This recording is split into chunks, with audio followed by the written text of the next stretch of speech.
கர்த்தருடைய பரிசுத்த நாமத்துக்கு ஸ்தோத்திரம். நம்ம 7வது வார்த்தையை கடந்து செல்வதற்கு முன்பதாக ஒரு சின்ன ஜெபத்தை ஏறெடுப்போம். நேற்றும் என்றும் மாறாத நல்ல தகப்பனே, அந்த அருமையான ஆண்டவரே, இந்த வேலைக்காக நன்றி ராஜா. ஆண்டவரே, இந்த வாய்ப்பினை கொடுத்ததற்காகவும் நன்றி. என்னை மறைத்து ஆண்டவரே, நீங்கள் எனக்கு என்ன சொல்லிக் கொடுத்தீங்களோ அதை நான் என்னுடைய சபை மக்களுக்கு நான் சொல்கிறேன் ராஜா. ஆண்டவரே, நீங்கள் ஒவ்வொருவருடன் கூட பேசுங்கள் ராஜா. நன்றி தகப்பனே. ஆமென். உற்சாகமாக இருக்கீங்களா? ஓகே. 7வது வார்த்தை. நம்மளுடைய 7வது வார்த்தை பார்த்தீங்கன்னா, பிதாவே உம்முடைய கைகளில் என் ஆவியை ஒப்புவிக்கிறேன். இதுதான் கிறிஸ்துவானவர் சிலுவையில் அவர் ஏறினதுக்கப்புறம் சொன்ன 7வது வார்த்தை. சரிங்களா? ஸோ இதுக்கு முன்னாடி பேசின 6 வார்த்தை பேசின ஒவ்வொரு நபர்களுமே ரொம்ப அற்புதமாக பேசினாங்க. நான் கூட பின்னாடி உட்காந்துட்டு நான் மனசுக்குள்ளாரே ப்ரேயர் பண்ணிட்டேன். இயேசுவே, நீங்கள் எனக்கு சொன்ன பாயிண்ட் எல்லாமே ஒவ்வொருத்தவங்க சொல்கிறாங்களே, நான் என்ன தான் சொல்கிறது? எப்பயுமே 7வது பாயிண்ட்டு 7வது வேர்ட் சொல்லும்போது கூட நான் யோசித்தேன் கடைசி வேர்டு அப்படின்ட்டு. கடைசியில் பார்த்தா நான் இதை ப்ரிப்பேர் பண்ணும்போது கூட நான் எப்படி ப்ரேயர் பண்ணேன்னா, தகப்பனே, எனக்கு நீங்கள் என்ன சொல்கிறீங்களோ, எனக்கு என்ன ஞானத்தை கொடுக்குறீங்களோ என்னோடய சபை மக்களுக்கு நான் சொல்ல போகிறேன். ஸோ எனக்கு நீங்கள் என்ன கொடுக்குறீங்களோ அதை நான் ஷேர் பண்ணுறேன் அப்படின்னு தான் சொன்னேன். இங்கே வந்ததுக்கப்புறம் பார்த்தீங்கன்னா எல்லாருமே ரொம்ப சூப்பராக பேசியிருந்தாங்க. நான் அப்போ கூட யோசித்தேன், என்ன தகப்பனே இப்படி ஒரு இக்கட்டான ஒரு சூழ்நிலை வச்சுட்டீங்க அப்படின்ட்டு. அப்போ தான் நான் ஒரு விஷயம் எனக்கு உணர்த்தினார். நம்ம எல்லாருமே ஒரு குடும்பமாக இருக்கோம், டிஹெச்சிசின்ற ஒரு குடும்பமாக இருக்கும். நம்ம வெவ்வேறு குடும்பத்தில் இருந்தாலும் நம்ம டிஹெச்சிசி அப்படின்ற ஒரு ஐக்கியத்தில் இருக்கும்போது எல்லாருடைய சிந்தனைகளும் ஒன்றா தான் இருக்கும். ஒரு குடும்பத்தில் அப்பா அம்மா பிள்ளைகள் எல்லாருக்குமே பார்த்தீங்கன்னா ஒரே ஒரு சிந்தனையில் தான் இருப்பாங்க. கரெக்டுங்களா? ஸோ அதே மாதிரி நம்ம டிஹெச்சிசியும் பார்த்தீங்கன்னா நம்ம ஒரு குடும்பமாக இருக்கிறதால நம்ம எல்லாருடைய சிந்தனைகளுமே ஒன்று தான். அதுதான் நான் உணர்த்தப்பட்டேன். எல்லாருமே நல்லா ரொம்ப அற்புதமாக பேசுனீங்க. ஸோ இப்போ நம்ம கடந்து போவோம் 7வது வார்த்தைகளுக்கு. லூக்கா 23:46. இந்த 7வது வார்த்தைக்கு முன்னதாக 6வது வார்த்தை முடிந்தது. ஓகேங்களா? ஸோ முடிந்தது அப்படின்னும் போது இட் இஸ் ஃபினிஷ்ட், எல்லாமே முடிஞ்சிருச்சு அங்கேயே. அப்புறம் ஏன் அப்புறம் 7வதா இன்னொரு வார்த்தை ஒன்று வருது? எதுக்காக இயேசுவானவர் இன்னொரு வார்த்தையை கொடுக்குறார் அப்படின்னு பார்த்தீங்கன்னா, அந்த 6வது வார்த்தை முடிந்தது என்பது பார்த்தீங்கன்னா உலக பிரகாரமான காரியங்களுக்காக அவர் என்ன சொல்கிறாருன்னா முடிந்தது அப்படின்ற ஒரு விஷயத்தை சொன்னார்.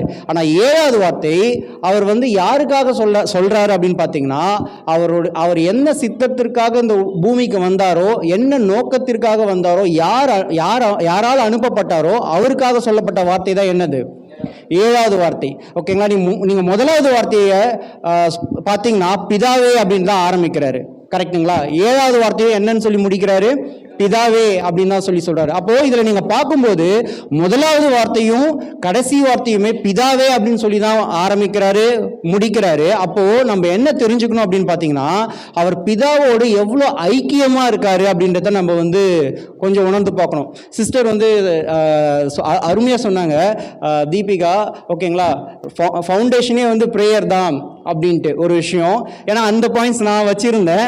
ஃபவுண்டேஷனே ப்ரேயர் தான் அப்படின்னு சொல்லியிருந்தாங்க. நம்ம கிறிஸ்துவ போலவே நாமளும் இருக்கிறோம் அப்படின்ற மாதிரி. ஸோ இந்த 7வது வார்த்தை மூலமா நான் கற்றுக்கொண்ட விஷயம் பார்த்தீங்கன்னா 3 விஷயம். நான் அதை அப்படியே இங்கே வைக்கிறேன். யாருக்கெல்லாம் விருப்பமாக இருக்கோ அது எல்லாமே அந்த 3 விஷயத்தை எடுத்துக்கோங்க. ஓகேங்களா? எவ்வளோ பேர் நீங்கள் எடுத்துக்க போறீங்க? ஆமென். ஓகே. ஸோ இதில் நம்ம என்ன பார்க்குறோம் அப்படின்னு பார்த்தீங்கன்னா, 1வது வார்த்தை பிதாவே அப்படின்னு ஆரம்பிக்கிறாரு, கடைசி வார்த்தை பிதாவே அப்படின்றது தான். ஸோ இதில் என்ன சொல்கிறாரு அப்படின்னு பார்த்தீங்கன்னா, நீங்கள் என்ன கடமை கொடுத்தீங்களோ அது எல்லாமே நான் முடிக்கிறேன் அப்படின்னு சொல்லிட்டு அவர் என்ன பண்ணுறாருன்னா, பிதாவே உம்முடைய கைகளில் என் ஆவியை ஒப்புவிக்கிறேன் என்று மகா சத்தமாய் கூப்பிட்டு சொன்னார். இப்படி சொல்லி ஜீவனை விட்டார். இதுதான் 7வது வார்த்தை. அப்போ நம்ம பிதாவோடும் இயேசுவோடும் அவர் எவ்வளோ நெருக்கமாக ஐக்கியமாக இருக்கிறாரு அப்படின்றது தான் நாம் இந்த வார்த்தைகள் மூலமா தெரிஞ்சுக்க போகிற முதல் விஷயம். அந்த ஐக்கியம் அப்படின்றது தான். சரிங்களா? அப்போது இயேசுவானவர் அவருடைய பிதாவோடு எவ்வளோ ஐக்கியமாக இருந்தாரோ, நாம் நம்மளுடைய இயேசுவோடு கிறிஸ்துவோடு எவ்வளோ ஐக்கியமாக இருக்கிறோம் அப்படின்றத நம்ம கொஞ்சம் யோசித்து பார்க்கணும். சரிங்களா? இப்போது இந்த விஷயங்கள் எல்லாமே நடந்தது தெரியுமா?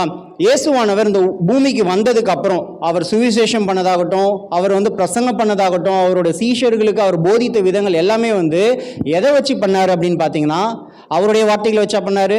இல்லை, வேத வசனங்களின் பிரகாரமாகவே அனைத்துமே போதிக்கப்பட்டது. ஆமென்.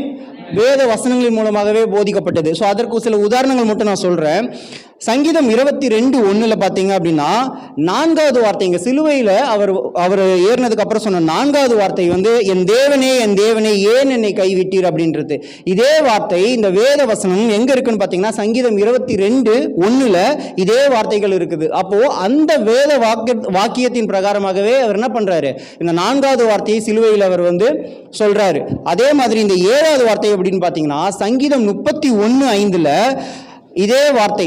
இப்போ நாம் 7வது வார்த்தையில் என்ன பார்க்குறோமோ, உமது கைகளில் என் ஆவியை ஒப்பு கொடுக்கிறேன் அப்படின்னு சொல்ற இதே வார்த்தை சங்கீதம் 31:5 இருக்கு. ஓகேங்களா? அப்போ இதெல்லாமே வந்து வேத வாக்கியத்தின் பிரகாரமாகவே, வசனத்தின் பிரகாரமாகவே அவர் எல்லாருமே வந்து எல்லா விஷயத்தையுமே அவர் வந்து செஞ்சார். அவர் பூமிக்கு வந்தது, ஓகேங்களா, அதுவும் வேத வசனத்தின் மூலமாகவே வந்தார். ஓகே, தீர்க்க தரிசனம் மூலமாகவே தீர்க்கதரிசிகள் என்ன உரைக்கப்பட்டதோ அதன் மூலமாகவே செய்தார். அதே மாதிரி அவர் சிலுவையில் ஏறினதுக்கப்புறம் அவர் அந்த உதிர்த்த எல்லா வார்த்தைகளுமே, ஓகேங்களா, எப்பயுமே அந்த 7 பூக்கள்னு சொல்லுவாங்க. ஸோ அந்த சொன்ன ஒவ்வொரு வார்த்தைகளுமே வந்து பார்த்திங்கன்னா வேத வசனத்தின் பிரகாரமாகவே சொல்லப்பட்டது. இப்போ இந்த 7வது வார்த்தையில் இவர் வந்து சங்கீதம் 31:5 பிரகாரமாக இந்த வார்த்தையை வந்து அவர் சொல்லியிருக்காரு. ஸோ இவரை குறித்து சொன்ன எல்லா வார்த்தைகளும், அதாவது இவர் சொன்ன எல்லாமே வந்து தீர்க்க தரிசன வார்த்தைகளின் பிரகாரமாகவே நடைபெற்றதுங்க. ஆமென். ஓகே, அப்போ முதல் வசனம் வந்து பார்த்தீங்கன்னா கிறிஸ்துவோடு ஐக்கியமாக இருக்கணும் அப்படின்னு நான் சொல்லியிருந்தேன். 2வது பாயிண்ட் வந்து என்ன அப்படின்னு பார்த்தீங்கன்னா, இயேசுவானவர் அவருக்கு கொடுக்கப்பட்ட வேத வசனங்களின் மூலமாகவே தான் அவர் வாழ்ந்தார், போதித்தார், எல்லாமே பண்ணார். அப்படின்னு இருக்கும் பட்சத்தில் அப்போ நாம் எப்படிப்பட்டவர்களாக இருக்கணும்? நாமளும் நமக்குள்ளார வேத வசனம் நிறைந்தவர்களாக இருக்கணும். நம்ம போகிற ஆலயமாகட்டும், நம்ம டிஹெச்சி சபையில் அது வேத வசனத்திற்கு பஞ்சமே இல்லை. ஆமென். அப்போது நம்ம சர்ச்சில் வேத வசனங்கள் நிறைந்து தான் நம்ம எல்லாமே செயல்படுறோம். நம்ம வீட்டில் அப்படி இருக்கிறோமா? நம்ம வேலை ஸ்தலங்கள் அப்படி இருக்கிறோமா? நம்ம குடும்பத்தார் மத்தியில் அப்படி இருக்கிறோமா? நம்ம பேசுகிற பழக்க வழக்கங்களோட, நம்ம செயல்படுகிற ஃப்ரெண்ட்ஸோட நம்ம வேத வசனங்கள் நிறைந்து நம்ம செயல்படுறோமா அப்படின்றத நம்ம கொஞ்சம் யோசித்து பார்க்கணும். ஓகே, அப்படியே கம்பேர் பண்ணி பாருங்கள். இந்த வார்த்தை 7வது வார்த்தை இயேசுவானவர் நமக்கு போதித்தார். அதுலேருந்து நம்ம என்ன கற்றுக்குறோம் அப்படின்னு பார்த்தீங்கன்னா, அவர் வேத வசனங்கள் மூலமாகவே இந்த உலகத்தில் எல்லாருமே பண்ணார். நாம் அதை பண்ணுறோமா? ஓகே, இப்போது பிதாவானவருக்கும் இயேசு கிறிஸ்துவுக்கும் ஐக்கியத்தை இந்த 7வது வார்த்தையில் நம்ம பார்க்குறோம். சரிங்களா? நமக்கும் கிறிஸ்துவுக்கும் இருக்கிற ஐக்கியத்தை நம்ம யோசித்து பார்க்கணும். நம்ம வேத வசனங்களால் நிறைஞ்சிருக்கிறோமா அப்படின்ட்டு. பைபிளில் ஒரு 2 உதாரணத்தை மட்டும் நான் சொல்கிறேன். யாரெல்லாம் வேத வசனங்களை வைத்து அவங்க வந்து ப்ரேயர் பண்ணாங்க அப்படின்றது. பழைய ஏற்பாட்டில் பார்த்தீங்கன்னா யாக்கோப்பு அவர் வந்து பார்த்தீங்க அப்படின்னா அவருக்கு வந்து அவர் கூடவே தான் நான் இருப்பேன் அப்படின்ற மாதிரி ஒரு வாக்குறுத்தார் இயேசுவானவர். ஓகேவா? அப்போது அவருடைய சகோதரர் ஏசா வந்து இவர் மேலே போர் வரும்போது அப்போ என்ன பண்ணுறாருனா, இவர் இப்படி என்ன சொன்னீங்களே அப்படின்ற ஒரு வார்த்தையை வைத்து தான் வந்து அவர் வந்து ப்ரேயர் பண்ணுறாரு. ஆதியாகமம் 32:12 அவர் அதில் சொல்கிறார் அழகா. ஓகேங்களா? இப்படி சொன்னீங்களே, ஏசா வராரு என்ன அப்படின்ற அந்த வசனத்தை, அந்த வசனத்தை வைத்து அவர் ஜெபம் பண்ணுறாரு. சரிங்களா? அப்போது நமக்கு எவ்வளோ வசனங்கள் வருது, நமக்கு வந்து வசனங்கள் வந்து பஞ்சங்களே இல்லை. கரெக்டாக? நம்மளுடைய ஆலயத்தில் அப்போ நமக்கு வர வசனங்களை வைத்து நம்ம ஜெபம் பண்ணுறோமா? நம்ம அந்த வசனங்களை வைத்து நம்மளோட வாழ்க்கையில் நம்ம நடைமுறைப்படுத்துகிறோமா? இல்லை நம்ம இங்கே மட்டும்தான் கேட்டுட்டு நம்ம வெளியில் போகிறோமா அப்படின்றது தான் எனக்கு நானே வந்து சிந்தித்து கொண்டேன். சரிங்களா? அப்போது இது பழைய ஏற்பாட்டில் யாக்கோப்பு ஒரு உதாரணம். புதிய ஏற்பாட்டில் பார்த்தீங்கன்னா ஸ்டீஃபன். ஓகேங்களா? ஸ்தோவான் வந்து பார்த்தீங்கன்னா அவரை வந்து மரிக்க வைக்கிறாங்க. அவர் மரிக்கும்போது கூட தேவனை போல மன்னித்து அவர் வந்து என்ன பண்ணுறாரு, இறக்குறாரு. ஓகேங்களா? தேவனை போலவே, அதாவது கிறிஸ்துவை போலவே. இப்போ கிறிஸ்துவானவர் எல்லாருமே வந்து மன்னியுங்க அப்படின்னு சொன்னார். ஓகேவா? இப்போ நமக்கு அந்த சிச்சுவேஷன் வருது அப்படின்னா நாமளும் அதே மாதிரி இருப்போமா அப்படின்னா நம்ம கண்டிப்பாக அப்படி தான் இருக்கணும். அதுதான் வசனம் சொல்லுது. சரிங்களா? ஓகே, அன்பு செலுத்தணும் அப்படின்றது தான் நமக்கு வந்து இப்போ புதிய கட்டளையாக நமக்கு வந்து இருக்குது. அப்போது மரிக்கும்போது கூட தேவனை போல மன்னித்து மடிந்தவர் யார் அப்படின்னு பார்த்தீங்கன்னா ஸ்டீஃபன். ஓகேங்களா? ஸோ அப்போஸ்தலரில் 7வது அதிகாரம் 60 வந்து பார்த்தீங்கன்னா அது கிளியராக வந்து சொல்லியிருக்கு. ஓகேங்களா? அதில் வந்து ஸ்டீஃபன் அப்படின்ற, அதாவது ஸ்தோவான் வந்து என்ன பண்ணுறாருன்னா அவரை வந்து மரிக்க பண்ணும்போது இவர்களை மன்னியுங்க அப்படின்னு சொல்லிட்டு அவர் வந்து என்ன பண்ணுறாரு, இவர்களை எல்லாம் மன்னியுங்க அப்படின்ட்டு கடவுளை போலவே அவரும் பண்ணுறாரு. அப்போது அவர் வேத வசனங்கள் மூலியமாக நிறைந்தவராக இருக்கிறாரு. ஆமென். இப்போ நாம் யோசிச்சு பாருங்க, அந்த மாதிரி வேத வசனங்களோட நம்ம நிறைந்திருக்கிறோமா, நம்மளோட செயல்பாடுகளில் ஓகே நம்ம அந்த மாதிரி இருக்கிறோமா அப்படின்ட்டு. இப்போ பேசும்போது கூட சொன்னாங்க, நம்மளோட உடைகள் நம்ம என்னதான் மாறினாலும், வளர வளர நம்ம எவ்வளோதான் நம்ம உடைகள் மாறினாலும், நம்மளுடைய அப்பியரன்ஸ் மாறினாலும், நம்மளோட உள்ளங்களில் என்ன மாற்றம் இருக்கிறது அப்படின்றத வார்த்தைகள் பேசின சிஸ்டர் நல்லா பேசியிருந்தாங்க. அப்போது அதை யோசிச்சு பாருங்க. ஏன்னா நாம் வேத வசனங்கள் இருக்கும்போது தான் நம்மளுடைய வார்த்தைகள் பிரதிபலிக்கும், நம்மளுடைய வாழ்க்கை முறை வந்து பிரதிபலிக்கும். ஆமென். அப்போ ரெண்டாவது வார்த்தை, இந்த 7வது வார்த்தையின் மூலமாக ரெண்டாவது பாயிண்ட் என்ன நான் கற்றுக்கிட்டேன் அப்படின்னு பார்த்தீங்கன்னா, வேத வசனங்களோடு நம்ம நிறைந்திருக்கணும். ஏன்னா இயேசுவானவர் உலகத்தில் இருக்கும்போது அப்படிதான் இருந்தார், அப்படிதான் வாழ்ந்தார், அப்படிதான் நடந்தார், போதித்தார், எல்லாமே வந்து வேத வசனங்களோடு தான் பண்ணார். அப்போ நாமளும் எப்படி தான் இருக்கணும்? வேத வசனங்களோடு தான் நாமளும் இருக்கணும். ஓகே, சர்ச்சில் மட்டும் கிடையாதுங்க, சர்ச்சில் மட்டும் கிடையாது. நம்ம வெளியில் போகிறோம் அப்படின்னா, இப்போ நம்ம சர்ச் முடிச்சுட்டு இங்கே வரும்போது ரொம்ப ஒரு பீஸ்ஃபுல்லாக ஒரு ரொம்ப சமாதானமாக இருப்போம். வெளியில் போகிறோன்னு வச்சுக்கோங்களேன், நம்மளை வந்து அந்த பட்சிக்கிற ஒரு பருந்து போல் நம்மளோட சத்ருவானவன் நம்மளை வலை விரித்து காத்து கொண்டு இருக்கிறான். கரெக்டுங்களா? நிறைய பேர் வந்து எஸ்கலேட்டரில் போயிருப்பீங்க, அந்த மின் படிக்கட்டில் மால்லெல்லாம் போகும்போது, பெரிய பெரிய கடைகள்லாம் போகும்போது, நீங்கள் அந்த எஸ்கலேட்டரில் நீங்கள் ஜஸ்ட் ஒரு காலை எடுத்து இப்படி வச்சிட்டிங்கன்னா போதும், அதுவாக போய்கிட்டே இருக்கும். கரெக்டா? ஆமென். எஸ்கலேட்டரில் அப்படி தானே போவோம். நம்ம என்னதான் நம்ம வந்து பேக்காக போகணும்னு நினச்சாலும் அதே இடத்துல தான் இருப்போம். நம்ம அந்த ஸ்பீடை விட நம்ம டபுள் த டைம் நம்ம பேக்கில் போனால் மட்டும்தான் நம்மளால் என்ன பண்ண முடியும்? கீழே இறங்க முடியும். பட் ஆனால் எஸ்கலேட்டரில் ஏறுற அந்த எஸ்கலேட்டர்லேயே திருப்பி நம்மளால் இறங்க முடியுமா? அப்போ நம்ம ஒரு எக்ஸ்ட்ரா அடிஷ்னல் ஃபோர்ஸ் கொடுத்தா மட்டும்தான் நம்மளால என்ன பண்ண முடியும்? டக்குன்னு இறங்கி வர முடியும். அதே மாதிரி தான் நம்மளுடைய வாழ்க்கையிலையும் நம்ம ஒரு பீஸ்ஃபுல்லாக, ஒரு சமாதானமாக வேத வசனங்களோடு இருக்கணும் அப்படின்னு நான் சொல்கிறேன். நம்ம இப்போ வெளியில் போகிறோன்னு வச்சுக்கோங்களேன், நம்மளை சுற்றி நிறைய எஸ்கலேட்டர்ஸ் இருக்கும். நீங்கள் ஜஸ்ட்டு ஒரு கால் இப்படி எடுத்து வச்சிங்கன்னு வச்சுக்கோங்களேன், அப்படியே போயிடுவீங்க. உலக பிரகாரமான காரியங்கள்ல அப்படியே போயிடுவோம். அவ்வளோதான். நம்ம திரும்பி இறங்கணும் அப்படின்னா ரொம்ப கஷ்டம். அப்போது நம்மளை சுற்றி இருக்கிற அந்த எஸ்கலேட்டர்ஸ் எல்லாமே நம்ம வந்து பார்த்திங்கன்னா, நம்ம வந்து ஒரு பார்த்து வேத வசனங்களோடு ஆராய்ந்து நம்ம அதை வந்து செயல்படுத்தணும். புரியுதுங்களா? அப்போது நம்ம அப்பியரன்ஸ், நம்ம என்ன ட்ரெஸ்ஸு போடுறோம், என்ன பேண்ட் போடுறோம், என்ன ஷர்ட் போடுறோம், என்ன ட்ரெஸ்ஸு போடுறோன்றது முக்கியம் இல்லை. நமக்குள்ளார இருக்கிற ஆவியானவர், அதாவது நம்மளுடைய வேத வசனங்கள் அவன் நிறைந்திருக்கிறோம் அப்படின்னா, நம்மளுடைய வார்த்தைகள் மூலியமாகவும் நம்மளுடைய செயல்முறை மூலியமாகவும் அது கண்டிப்பாக நடைபெறும். ஓகே, இதுதான் நான் வந்து ரெண்டாவது பாயிண்ட் நான் வந்து சொல்கிறேன். ஸோ ஃபர்ஸ்ட் பாயிண்ட் வந்து கிறிஸ்துவோடு ஐக்கியமாக இருக்கணும். அப்படி இருந்தோம் அப்படின்னாலே கண்டிப்பாக வந்து ரெண்டாவது விஷயம் வேத வசனங்களோடு நிறைந்திருக்கணும் அப்படின்றது. மூணாவது விஷயம் என்ன அப்படின்னு பார்த்தீங்கன்னா, ஸோ நம்ம ஆண்டவருக்குள்ளார வசனத்தால் நிறைஞ்சிருக்கிறோம் அப்படின்னா குடும்பத்தில் சமாதானம் வரும். கரெக்டாக? நம்மளோட வீடுகளில் வசனங்களில் நிறைந்திருக்கணும். ஃபேமிலி ப்ரேயர்ஸ் வேணும், இண்டிவிஜுவல் ப்ரேயர்ஸ் வேணும், கண்டிப்பாக தேவை. அதே மாதிரி குடும்பத்தில் வேணும், ஆலயத்தில் வேணும், எல்லா இடத்துலையும் இருந்துச்சுன்னா நம்மளுக்கு பரிபூர்ண ஒரு சமாதானம் எப்பயுமே நிலைத்திருக்கும். ஓகேங்களா? இப்போது இந்த 7வது வார்த்தையின் பிரகாரமாக அவர் என்ன பண்ணுறாருன்னா, ஆவியை பிதாவினிடத்தில் ஒப்பு கொடுத்தார். கொஞ்சம் யோசிச்சு பாருங்க, இயேசுவை சிலுவையில் அறைந்தார்கள். ஓகே, ஆனால் இயேசு நினச்சிருந்தாருன்னா இதுலேருந்து மீண்டு வர முடியுமா? அந்த சிலுவையை, இப்போ இயேசுவை வந்து கொலை செய்தார்கள்னு சொல்கிறோம், அவருடைய பெர்மிஷன் இல்லாமல் யாராவது கொலை செய்ய முடியுமா? இதை முடியாது. ஏன்னா அதுதான் வந்து உரைக்கப்பட்ட தீர்க்க தரிசனம். ஓகேங்களா? நம்ம பாவத்தை நம்மளுக்கு மன்னிக்கணுன்றதுக்காக அவர் சிலுவையில் ஏறணும், 3ஆம் நாள் மரித்தோரத்திலிருந்து உயிர் தெழுந்தார் அப்படின்றத தான் நம்ம வந்து விசுவாசிக்கிறோம். கரெக்டுங்களா? அதுக்காக தான் அவர் வந்து அதை செஞ்சார். அப்போது இவர் தான் வந்து தன்னுடைய ஆவியை ஒப்பு கொடுக்கிறார். அவரோட ஆவியை யாரும் எடுக்கலை. நல்லா புரிஞ்சுக்கோங்க, அவரோட ஆவியை யாரும் எடுக்கலை. இவர் தான் தன்னுடைய ஆவியை ஒப்பு கொடுக்கிறார், பிதாவினிடத்தில் ஒப்பு கொடுக்கிறார். ஆமென். அப்போ என்ன அர்த்தம் அப்படின்னு பார்த்தீங்கன்னா, இவர் தான் தன்னுடைய ஆவியை ஒப்பு கொடுக்கிறார்.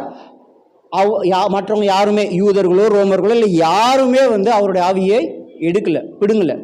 என்னதான் வந்து மனித பிரகாரமாக கொடுமைகள் இருந்தாலும் அவருடைய ஆவியை அவர் நினைக்கும் போது தான் அவர் வந்து பிதாவின் இடத்தில் ஒப்பு கொடுத்தார். ஆமென். அப்போ நாம பிதாவோடு கூட கிறிஸ்துவோடு கூட ஐக்கியமா இருக்கும்போது நம்மளை வஞ்சிக்கிற இந்த சத்துருவானவனுக்கு நம்மள ஆவியை எடுக்கிற அதிகாரம் இருக்கா? கிடையாது. கரெக்டா? அப்போ கிறிஸ்துவானவர் பிதாவினிடம் ஆவியை ஒப்பு கொடுத்தார் அப்படின்னா நாம் கிறிஸ்துவ போல இருக்கிறோம் அப்படின்னா நம்மளுடைய ஆவியை யாராவது எடுத்துக்கொள்ள முடியுமா? முடியாது. கரெக்டா? அப்போ இந்த முதல்ல சொன்ன 2 பாயிண்ட், நீங்க கிறிஸ்துவோடு ஐக்கியமா இருக்கிறீங்க, வேத வசனத்தோடு நிறைந்து இருக்கிறீங்க அப்படின்னு சொன்னா நமக்கும் அதிகாரம் கொடுக்கப்பட்டு இருக்கிறது என்ன அப்படின்னு சொல்லி பார்த்தீங்கன்னா, நம்மளுடைய ஆவியை யாருமே பறித்து கொள்ள மாட்டார்கள். ஆமேன்.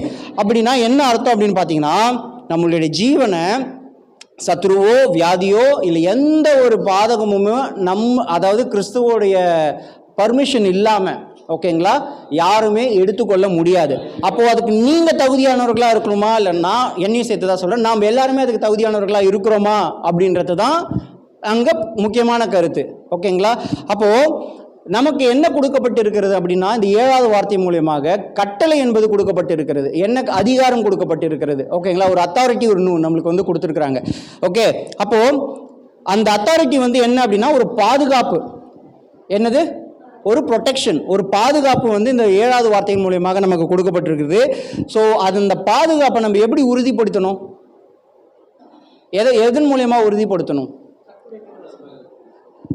ப்ரேயர் அண்ட் தென் நம்ம ஐக்கியத்தில் இருக்கணும், கிறிஸ்துவோடு ஐக்கியத்தில் இருக்கணும், ப்ரேயரில் இருக்கணும், வேத வசனங்களில் நிறைந்து இருக்கிறோம் அப்படின்னா அந்த ப்ரொடெக்ஷன் நமக்குள்ளே இருக்கும், நம்ம அந்த ஒரு பாதுகாப்போடு இருப்போம். ஸோ எவ்வளோ பெரிய பிரச்சனைகள் வந்தாலும் சரி, வராவிட்டாலும் சரி, நம்ம கொன்றே போட்டாலும் சரி, நம்ம எப்படி தான் இருக்கணும் அப்படின்னு பார்த்தீங்கன்னா அவர் மேலே ஒரு நம்பிக்கையாக இருக்கணும். அப்படிப்பட்ட ஒரு உறுதியான மனம் தான் நமக்கு வந்து வேணும்.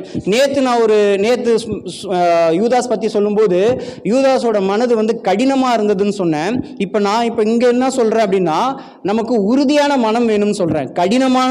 கடினமான மனதுக்கும் உறுதியான மனதுக்கும் டிஃப்ரென்ஸ் இருக்குது. கடினமான மனம்னா ஹார்ட்னஸ், ஓகேங்களா? உறுதியான மனம்னா டிட்டர்மினண்ட்டாக இருக்கிறதுன்னு அர்த்தம். ஓகே, ஸோ அந்த உறுதித்தன்மை எப்படி நிலைப்படும் அப்படின்னு பார்த்தீங்கன்னா, ஒரு இலகுவான ஒரு விஷயம் இருக்குன்னு வச்சுக்கோங்களேன், அது மேலே நீங்கள் உறுதித்தன்மை கொடுக்கணும் அப்படின்னா ஏதாவது ஒரு விஷயத்தை நீங்கள் பண்ண தான் அது வந்து ஒரு உறுதித்தன்மை வரும். இப்போது வீடு கட்டுறாங்கன்னு வச்சுக்கோங்க, நார்மலாக சிமெண்ட்டை போட்டுட்டு அப்படியே விட்டுட்டா அது ஸ்ட்ரென்தன் ஆகிடுமா?